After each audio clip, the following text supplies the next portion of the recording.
Hai semuanya, perkenalkan nama saya Via Florensina Baban dengan NIM 2205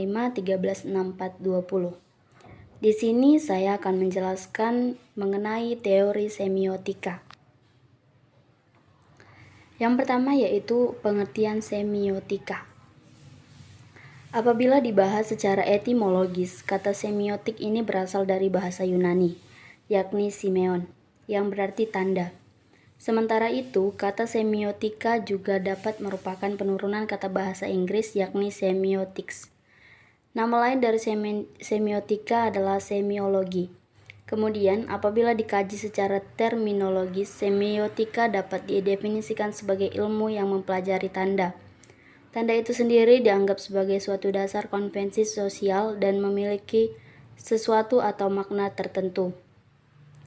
Dalam hal ini, tanda yang dimaksud nantinya dapat menunjukkan pada makna atau sesuatu hal lainnya yang tersembunyi di balik tanda itu sendiri.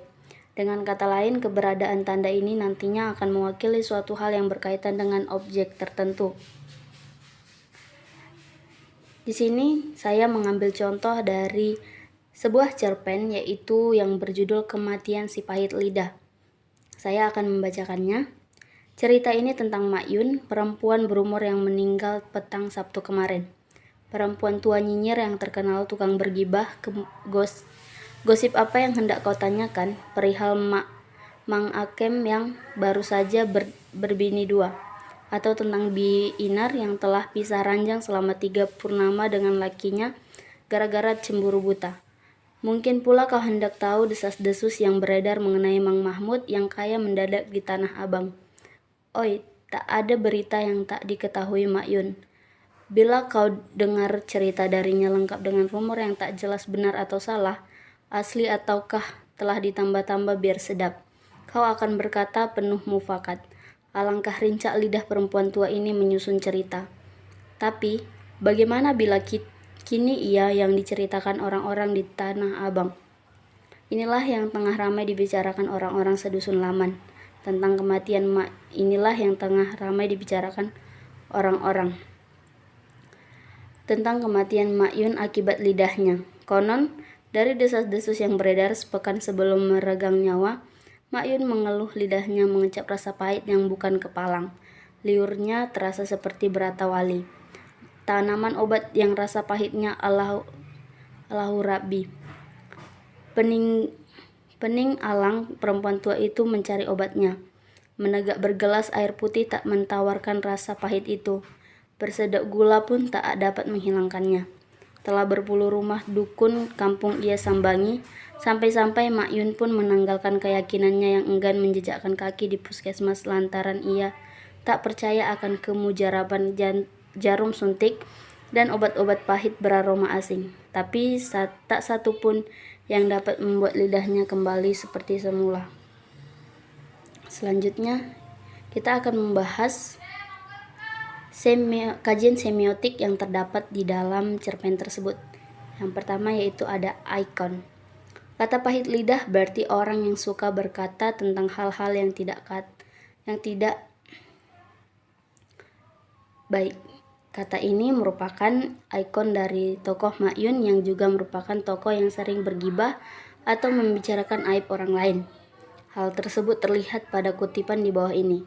Bila kau dengar cerita darinya lengkap dengan rumor yang tak jelas benar atau salah, asli ataukah telah ditambah-tambah biar sedap, kau akan berkata penuh mufakat, alangkah rincak lidah perempuan tua ini menyusun cerita. Kutipan di atas merupakan kutipan yang menyatakan bahwa tokoh Makyun merupakan tokoh yang suka bergibah. Hal ini sesuai dengan kata pahit lidah yang berarti orang yang suka membicarakan aib orang lain. Kehadiran ikon terlihat dari kesamaan makna kata pahit lidah dengan peristiwa atau kejadian dalam cerita kematian si pahit lidah. Yang kedua yaitu indeks.